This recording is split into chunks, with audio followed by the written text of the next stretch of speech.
Hey, what's up? I'm sitting here live from the trap, nature, whatever, community. It's my drop right here. So, just coming to you today. We're just talking about,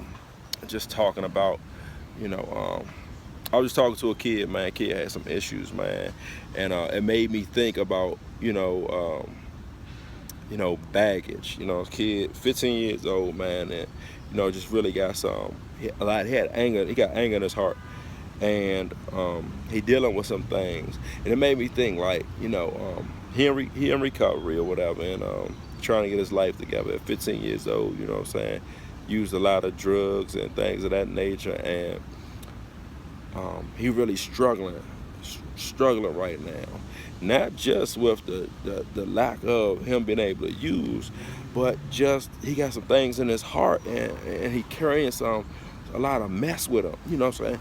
And it made me think also about you trying to go somewhere in life, right? A lot of us trying to go somewhere, and we trying to grow, and we want to be better people. We don't want to be as we were of our past, but it also made me think, why do people want to take old things into a new life? I was asked, why do I want to take old habits into a new life? The same thing. I was asked this, and it was more so, why do I want to take my old friends and old, habits into a life that, I want for myself and for my family? And I had really no answer, because I didn't know. I just didn't know. And so now I want to know, why do we try to take old baggage like stress, like old relationships, old friends, old habits, smoking, drinking, but we want more out of our life. We want to have a life that we prosper with finances. We want to have more things in our life. We want to have a house. We want to be able to have things for our kids. And why do we want to take the stress of our old life? Because a lot of us have overcome obstacles over and over and over, and God has blessed us to overcome obstacles, but yet we still dragging stuff from our past with us. We haven't let it go. We don't talk about what's on our heart. Us as men as well. I can't say for every man or every woman, but I know a lot of people that don't get the stuff out of their system that has haunted them, that has made them cry at night, that has, just bothered them. They made them have real anger in their heart. And I'm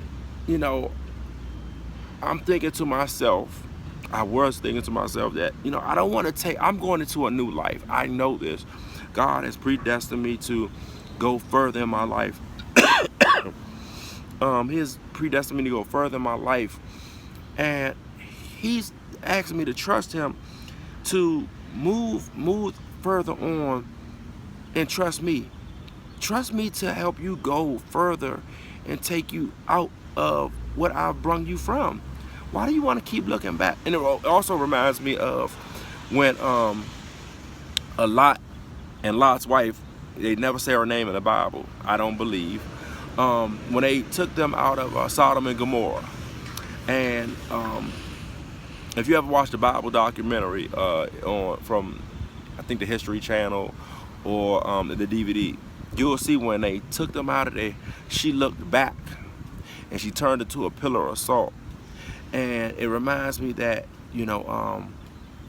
why do we look back? Because all we looking back is death. We've been removed from death. We don't have to live like that. We don't have to go back. We've been removed from it. But we are still haunted by our old self. Our old self we thought was good, great, had fun, but we wasn't doing nothing. We wasn't substance. And able to just grow and live in life, we gotta leave the things of the past behind. We are beneficial to be here today. Some of us, I'm 35. I know a lot of people who didn't make it to 35. there's a lot of people I know, killed, in jail, wishing they was on this side. I think a lot of blessings. I think a lot of blessings came my way. Um, I can't even tell you. God has blessed me, man, 10 times over than I probably needed to be blessed. And I have had some men in my life. They've been for a season. They've been for a reason. But they all did something for the betterment of me. Whether it was they had a negative effect or a positive effect, they've been beneficial to me. And and saying that, I'm gonna get out of letting this past haunt me. All it's doing is hold me back. I will not let this stuff hold me back, never again. And so I want to encourage you to go out here, man, talk about some of the things that's bothering you. Have a trustworthy friend. Some of us got friends we can't talk to. We can't explain this stuff to. We can't cry out to. And if you got those type of friends, you just got to leave them. You got to ask God to remove those friendships from you and be able to talk to people who care, who really care, who don't want to downgrade you or your feelings. Because you're a meaningful person. You're meaningful in the sight of God. You're meaningful in the sight of your family. You're meaningful in the sight of the of people that you affect. You don't know all who you affect, but you living proof to somebody that things can be done. So I just want to say that, man, I don't care if you're homeless. If you live to see another day, you did better. You can do better. You don't have to be subsequent to your past. You have an opportunity to do something different, to grow each day. And so stop bringing that past to this part of your life. Stop letting them old things haunt you. I just want to get this spiel out because it might help somebody. I love you guys. I might not know you, but I hope I'm able to help you out today. Thank God for this opportunity for letting me be able to speak and speak these words to you today. I hope it does touch somebody. Thank you. Y'all be great. Peace.